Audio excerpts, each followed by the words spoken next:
কেমন তাকওয়া?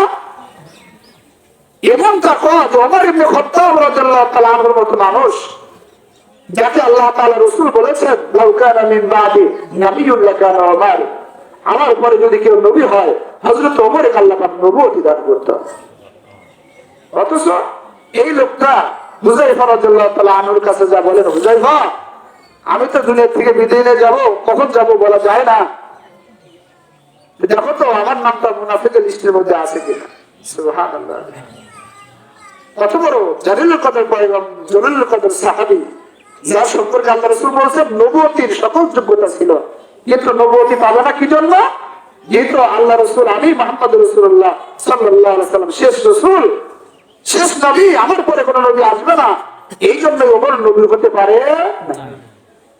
আল্লাহ পাক বলে মা কানা মুহাম্মাদুন আবা আহাদিন মির রিজালিকুম ওয়ালাকিন রাসূলুল্লাহি ওয়া খাতামান নাবিয়্যিন, মানে মুহাম্মদ রাসূলুল্লাহ শেষ রাসূল, এরপর রাসূল আসবে। এটা কোরআনে কারীমের আয়াতে কারীমা। আর রাসূল আরবি সাল্লাল্লাহু আলাইহি ওয়াসাল্লাম বলেন আনা খাতামুন নাবিয়্যিন লা নাবিয়্যা বা'দি, আমি হলো শেষ রাসূল, আমার পরে কোন রাসূল আসবে না। শেষ রাসূল আসবে না বিদায় ওমর নবুয়ত তাকে দেওয়া হয় নাই। যদি শেষ রাসূল আমি যদি আমার আগে যদি ওমর আসতো আল্লাহ পাক তাকে নবুয়ত দান করতেন। সুবহানাল্লাহ। শুধু কি তাই? রাসূল আরবি সাল্লাল্লাহু আলাইহি ওয়াসাল্লাম আরো একটু বাড়ায় বলছেন, রাসূল আরবি সাল্লাল্লাহু আলাইহি ওয়াসাল্লাম বলেন প্রত্যেকটি নবীর একজন মুহাদ্দিস ছিল। কি ছিল? মুহাদ্দিস। রাসূল আরবি সাল্লাল্লাহু আলাইহি ওয়াসাল্লাম বলেন প্রত্যেক নবীর একজন করে মুহাদ্দিস ছিল। আর আমি মুহাম্মদুর রাসূলুল্লাহ সাল্লাল্লাহু আলাইহি ওয়াসাল্লামের মুহাদ্দিস হলো হযরত ওমর ইবনে খাত্তাব রাদিয়াল্লাহু তাআলা আনহু। আর মুহাদ্দিস কাকে বলে সেটা তো বোঝা দরকার। মুহাদ্দিস বলা হয় আল্লাহ তাবারক ওয়া তাআলা কিছু খাস বান্দা, বিশেষ করে প্রত্যেক নবীর মধ্যে একজন, আর নবীর সাথে একজন মুহাদ্দিস ছিলেন। মুহাদ্দিস মানে যে হাদিস বলে, এই মুহাদ্দিস না, মুহাদ্দিস জবর উপরে জবর হবে দালের উপর, মুহাদ্দিস। রাসূল সাল্লাল্লাহু আলাইহি ওয়াসাল্লাম বলেন মুহাদ্দিস বলা হয় ওই বান্দাকে আল্লাহ তাবারক ওয়া তাআলার কথাই কোন বান্দার সিনার মধ্যে দেওয়া, কোন বান্দার কলবের মধ্যে আল্লাহ তাআলার কথা ইলকা করে দেওয়াকে বলা হয় মুহাদ্দিস। মানে ডাইরেক্ট আল্লাহ পাক কিছু কথা বলবেন, আল্লাহ পাক বলার আগে ওই বান্দার কলবের মধ্যে আল্লাহ পাক দিয়ে দেন। বুঝতে পারছেন কথা? আল্লাহ পাক বলার আগে ডাইরেক্ট ওই বান্দার কলবের মধ্যে দিয়ে দেওয়াকে কি বলা হয়? ইলকা করাকে বলা হয় মুহাদ্দিস। তেমনি হযরত ওমর রাদিয়াল্লাহু তাআলা আনহু 21 জায়গায় 6666টি আয়াতে কারিমার মধ্যে 21টি আয়াতে কারিমা 21টি জায়গায় আল্লাহ তাআলা কিছু কথা বলতে চাইছেন, এই কথাটা ডাইরেক্ট ওমর রাদিয়াল্লাহু তাআলার কলবের মধ্যে দিয়ে দিয়েছেন। সুবহানাল্লাহ। কারণ ওমর রাদিয়াল্লাহু তাআলার কলবের মধ্যে আল্লাহ পাক ঢুকিয়ে দিয়েছেন। এরপরে রাসূল আরবি সাল্লাল্লাহু আলাইহি ওয়াসাল্লামের কাছে হাজির হয়ে গেছে। রাসূল সাল্লাল্লাহু আলাইহি ওয়াসাল্লামের কাছে জিবরাইল আমিন আয়াতে কারিমা আসার আগেই ওমর রাদিয়াল্লাহু তাআলা ওই আয়াতে কারিমাগুলো তেলাওয়াত করতেছেন। সুবহানাল্লাহ। চিন্তা করছেন, একে বলা হয় মুহাদ্দিস। এবার একজন সাহাবী, জলিলুল কদর সাহাবী, অথচ তার মরণের চিন্তা, মরার পর আমি মুনাফিক মরবো কিনা। নীল নদে পানি আসে না, দরখাস্ত দিচ্ছে ওমর ইবনে খাত্তাবের কাছে, ওমর নীল নদে পানি আসে না, কি করা যায়? আল্লাহ তাআলার জন্য একটু দোয়া করেন যেন নীল নদে পানি আসে। ওমর ইবনে খাত্তাব রাদিয়াল্লাহু তাআলা নীল নদ বরাবর চিঠি লিখলেন, হে নীল নদ। ওমর ইবনে খাত্তাব রাসূল আরবি সাল্লাল্লাহু আলাইহি ওয়াসাল্লামের সাহাবী। ওমর ইবনে খাত্তাব চিঠি লিখে নীল নদের কাছে, হে নীল নদ, আমি ওমর ইবনে খাত্তাব তোমার কাছে চিঠি লিখি, তুমি নীল নদ কার হুকুমে পানি আসো আর পানি দাও। আমি ওমর ইবনে খাত্তাব বলতেছি এই চিঠিটা দিলাম, তুমি যদি আল্লাহ তাআলার ইশারায় পানি আসো তাহলে তুমি নীল নদে পানি এসে যাও, আর যদি আল্লাহ তাআলার হুকুম না মানো তাহলে পানি আসার দরকার নাই। এই চিঠিটা লেখা গভর্নরের কাছে পৌঁছায় দিছে, যাও এই চিঠিটা নীল নদের মধ্যে ছেড়ে দাও। নীল নদের মধ্যে ছেড়ে দেওয়ার সাথে সাথে নীল নদে পানি আসছে। সুবহানাল্লাহ। নীল নদে ছাড়ার সঙ্গে সঙ্গে নীল নদে পানি চলে আসছে। ওমর ইবনে খাত্তাবের জামানায় ওমর মসজিদের মধ্যে বসা কিছু সাহাবা একরাম রাদিয়াল্লাহু তাআলা আনহুম হযরত ওমর ইবনে খাত্তাবের কাছে দৌড়ে আসছে। আমিরুল মুমিনিন হযরত ওমর ইবনে খাত্তাব রাদিয়াল্লাহু তাআলা আনহু আগুন লাগছে, আগুন ধেয়ে মদিনাতুল মুনাওয়ারা মসজিদে নববীর মধ্যে চলে আসতেছে।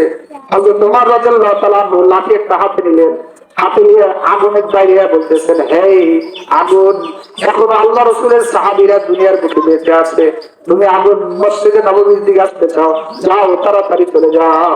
সুবহানাল্লাহ। আগুনের বাড়ি মারছে, আগুন পিছন থেকে দৌড়ানো শুরু করছে। সুবহানাল্লাহ। এখন তো ভূমিকম্প আসছে, ভূমিকম্প জমি থরথর করে কাঁপতেছে, সব সাহাবী আতঙ্কিত হয়ে গেছে। হযরত ওমর রাদিয়াল্লাহু তাআলা আনহু লাঠি নিয়ে জমিতে বাড়ি মারছে, এই জমি কেন তুমি এখন লাফালাফি করো, কেন তুমি ভূমিকম্প হয়, তুমি জানো না এই মসজিদে নববীর পাশে রাসূল আরবি সাল্লাল্লাহু আলাইহি ওয়াসাল্লাম শুয়ে আছে। সুবহানাল্লাহ। রাসূলের সাহাবীরা জিন্দা, আর তুমি ভূমিকম্প হয়, এত সাহস তোমাকে কে দিয়েছে? বাড়ি যাওয়ার সাথে সাথে সাথে সাথে ভূমিকম্প ভালো হয়েছে। একজন সাহাবী মরণের চিন্তা, আমি কি মুনাফিক হবো নাকি মুসলমান হবো? শুধু তাই নয়, পৃথিবীর খলিফা হযরত ওমর রাদিয়াল্লাহু তাআলা আনহু তিনি রাত্রি জলে মানুষের যে যা স্বপ্ন দেখে সেই স্বপ্নটাও হযরত ওমর ইবনে খাত্তাব দেখে। সুবহানাল্লাহ। রাত্রি যোগে মানুষের যে স্বপ্ন দেখে এই স্বপ্নের খবর কে জানে? হযরত ওমর রাদিয়াল্লাহু তাআলা আনহু। শিখের কথা যাকে বলা হয়, মারিফাতের শাইখ যাকে বলা হয়, আধ্যাত্মিক নিঃসর্গের মূল যাকে বলা হয়, যাদের সিলসিলার শাইখ হযরত আলী রাদিয়াল্লাহু তাআলা আধ্যাত্মিক জগৎ তিনি রাহবার ছিলেন, আমির ছিলেন, মারিফাতের কুরআন মূল কিন্তু কে ছিলেন? হযরত আলী রাদিয়াল্লাহু তাআলা। হযরত আলী শাইখ হযরত মুহাম্মদ রাসূলুল্লাহ সাল্লাল্লাহু আলাইহি ওয়াসাল্লাম। হযরত আলী রাদিয়াল্লাহু তাআলা এক রাতে স্বপ্ন দেখেন, কি দেখেন? তিনি স্বপ্ন দেখতেছেন রাসূল আরবি সাল্লাল্লাহু আলাইহি ওয়াসাল্লামের কাছে একজন বৃদ্ধা মহিলা আসলেন, একটি পাত্র নিয়ে আসলেন, কিছু খেজুর নিয়ে আসলেন। খেজুর এসে রাসূল আরবি সাল্লাল্লাহু আলাইহি ওয়াসাল্লামকে দিলেন, ইয়া রাসূলুল্লাহ, ইয়া হাবিবাল্লাহ, এই খেজুরটা আপনি খান আর আপনার সাহাবীদের মাঝে বন্টন করে দেন, এটা আমার গাছের পয়লা খেজুর। রাসূল আরবি সাল্লাল্লাহু আলাইহি ওয়াসাল্লাম খেজুর হাতে নিয়ে হযরত আলী রাদিয়াল্লাহু তাআলা বললেন, এটা বন্টন করে দাও। হযরত আলী সকলকে বন্টন করলেন। বন্টন করার পরে আলীকে রাসূল আরবি সাল্লাল্লাহু আলাইহি ওয়াসাল্লাম একটা খেজুর দিলেন, আলী একটা খেজুর খান, ওরা খেজুর মুখে দিলেন, দেওয়ার পর আরেকটা খেজুর চাইলেন, হুজুর খেজুরটা আছে আরেকটা দেন। কি বলতেছেন? হযরত আলী রাদিয়াল্লাহু তাআলা বলেন, আমি হুজুরের কাছে একটা খেজুর চাইলাম, হুজুর খেজুর দিল না, শুধু মুস্কি একটা হাসি দিলেন। মুস্কি কি হাসি দিলেন। এখন শুনতে শেষ, ওরা খেজুর চাইতেছেন মুখের মধ্যে নিয়ে, এর মধ্যে মসজিদে নববী থেকে আযান আসছে। আযানের শব্দ যখন শুনে আসছে, সাথে সাথে ঘুম ভেঙে গেছে। ঘুম থেকে দেখে মুখের মধ্যে খেজুর এখনো আছে। সুবহানাল্লাহ। খেজুরের বিচি এখনো মুখের মধ্যে আছে এবং স্বাদও পাচ্ছে যে খেজুর খাচ্ছে।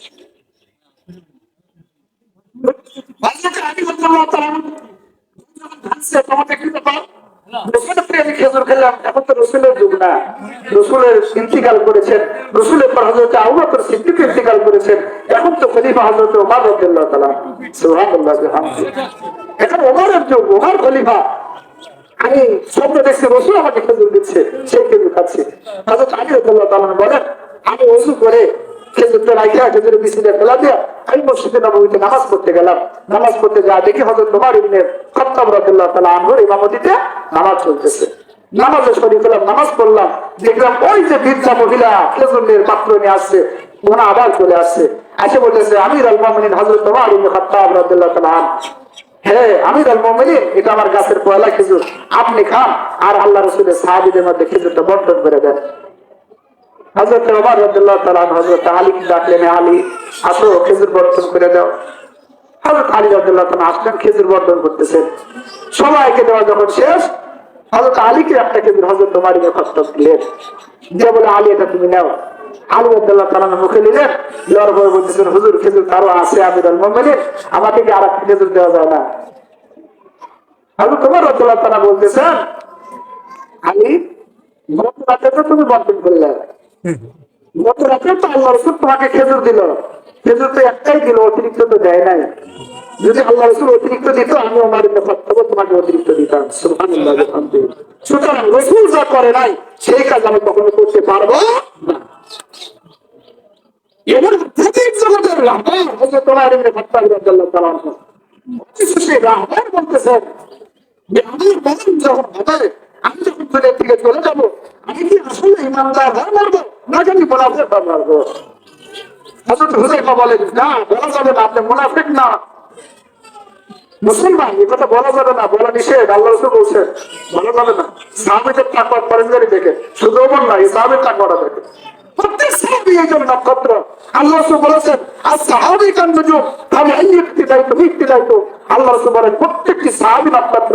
সুতরাং যার যে কোনো সাহাবী যদি অনুসরণ করে, তার অনুসরণ করলে সে জান্নাতে চলে যাবে। সুবহানাল্লাহ। হুযায়ফা বলতেছেন বলা যাবে না। এটার জন্য আরেকটা জীবনে বলে আলোচনা এখানে স্মরণে রেখেন। আপনি তোমার একটা হত্যা করে আল্লাহ তাআলা আনবো, ঈদের নামাজ পড়বেন, ঈদ করবেন, বাড়িতে খানা নাই এবং ভালো পোশাকও নাই, ছেলেমেয়েরা আবদার করছে, হুজুর আপনার তো অন্য পৃথিবীর খলিফা, খলিফাতুল মুসলিমিন হযরত ওমর ইবনে খাত্তাব, আপনি একটু আমাদের কিছু অর্থ করে দেন। তিনি বলতেছেন ছেলেমেয়েদের জন্য জ্বালা কাপড় প্রয়োজন হবে। ওমর বলেন না, আমাদের টাকা দেবেন না, মাত্র মাল থেকে যে টাকা আমাকে দিত সে টাকাগুলো ফুলে গেছে, ঈদের জন্য নতুন পোশাক নেওয়ার বুদ্ধি নতুন পোশাক পরিধান করা সুন্নাহ, নতুন পোশাক পরে আসতে হবে ঈদের দিন, এটা কোনো সুন্নাহ না। আপনার সাধ্যমতো নতুন পোশাক, দুইটা পোশাক আছে বা তিনটে আছে, তিনটার মধ্যে যেটা ভালো সেটা পরিধান করবে। নতুন জামা কাপড় পরে ঈদগাহে আসতে হবে, এটা আসলে সুন্নাহ। আমার একটা কথা বলতেছে, আমাকে কোনো টাকা নাই, অর্থ করি নাই, তাহলে কি আমরা কি করবো?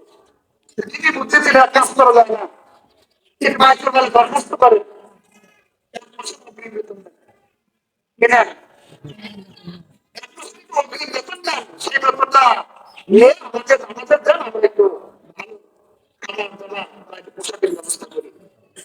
ওমর রাদিয়াল্লাহু তাআলা বললেন কথাটা ঠিকই, দেখি আমি একটু দরখাস্ত করি। ওমর ইবনে খাত্তাব খলিফাতুল মুসলিমিন হযরত ওমর ইবনে খাত্তাব চিঠি লিখলেন অর্থমন্ত্রীর কাছে, বাইতুল মালের প্রধান যে উবাইদা ইবনে জাররাহ রাদিয়াল্লাহু তাআলা আনহু, উবাইদা ইবনে জাররাহ রাদিয়াল্লাহু তাআলা চিঠি লিখলেন। চিঠিতে লিখলেন ওমর ইবনে খাত্তাব, হে উবাইদা ইবনে জাররাহ অর্থমন্ত্রী, সালাম আমার গ্রহণ করো।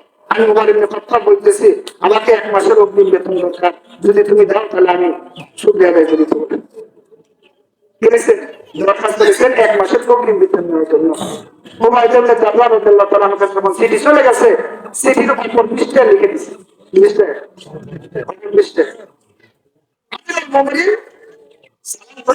আপনাকে সালাম দিলাম, তাহলে লিখুন এই যে দুটি জিনিসের গ্যারান্টি যদি আপনি দেন, তাহলে আপনাকে কি দেবো? অগ্রিম এক মাসের বেতন দেবো। দুটি জিনিসের গ্যারান্টি দিতে হবে। এক নম্বর গ্যারান্টি হলো আপনি এক মাস বাঁচবেন, গ্যারান্টি আপনি দিতে হবে। আপনি যে এক মাসের বেতন অগ্রিম দিবেন, এই এক মাস কি আপনি বাঁচতে পারবেন? যদি আপনি এক মাস বাঁচেন, তাহলে আপনাকে অগ্রিম বেতন দেওয়া হবে। বক্তারা বয়ান করে না, দেখেন না 4 মাস 5 মাস 1 বছর অগ্রিম অ্যাডভান্স নেয়, নেয় কি না? এগুলো জানেন কেন? আপনার হাদিস কালাম জানেন না? যারা কন্ট্রাক্ট করে টাকা বক্তা বাস করবে, একটা বক্তার বাস শুনবেন না, তোরা জানবে হাদিস কালাম জানার সত্য নেই।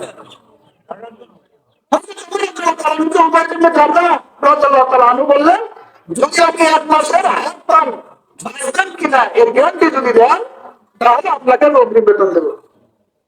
2 নম্বর লিখছেন এক মাসের ক্ষমতা কি আপনি থাকতে পারবেন, এরকম গ্যারান্টি আছে আপনার? আপনি আবেদন করবেন, ঠিক আছে, যখন যদি না আপনাকে মানলাম না, আপনি পদত্যাগ করেন, আপনি কি থাকতে পারবেন? এক মাস পর পৃথিবীর খলিফা যে রাস্তাটা একবার ওমর রাদিয়াল্লাহু তাআলা যায়, আল্লাহ রাসূল বলেন 40 দিন সেখানে শয়তান যায় না। সুবহানাল্লাহ, সুবহানাল্লাহ। রাসূল বলেন আমি যদি রাস্তাতে যাই, আমার পাশে পাশে শয়তান যায়, যদি আমার শয়তান মুসলমান। রাসূলের শয়তান কি? মুসলমান।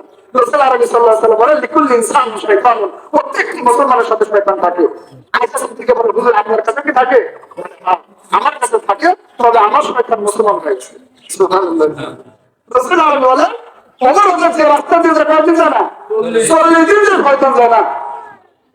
এমন বেচারা আওয়াজে যারা বলতেছেন আপনাকে তো জনগণ যদি চায় যে এক মাস ক্ষমতা রাখবে না, এর কোনো গ্যারান্টি আপনার কাছে আছে?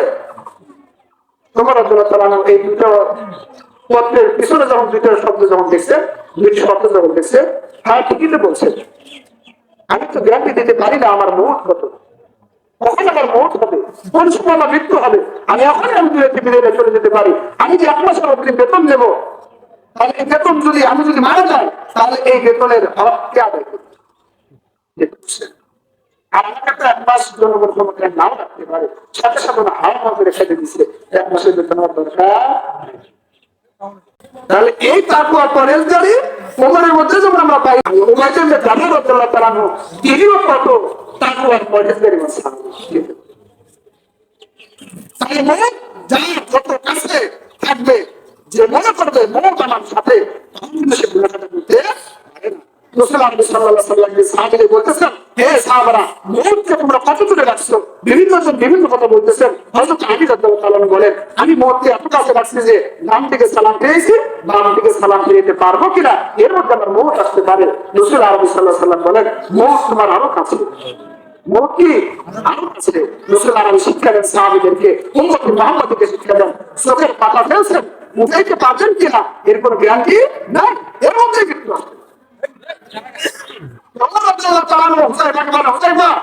আমি কি মুনাফিক হয়ে পারবো? আমার লিস্ট কি মুনাফিকের মধ্যে আছে নাকি ইমানদারের মধ্যে আছে?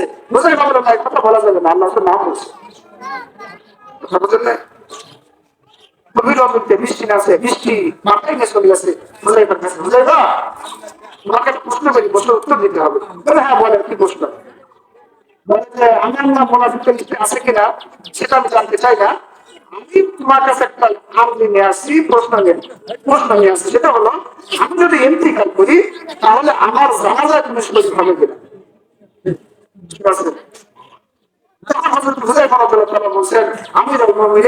আপনি যদি ইন্তিকাল করেন, আপনার জানাজায় জামাতে কার জানাজায় যাবো? আমি অবশ্যই আপনার জানাজায় যাবো।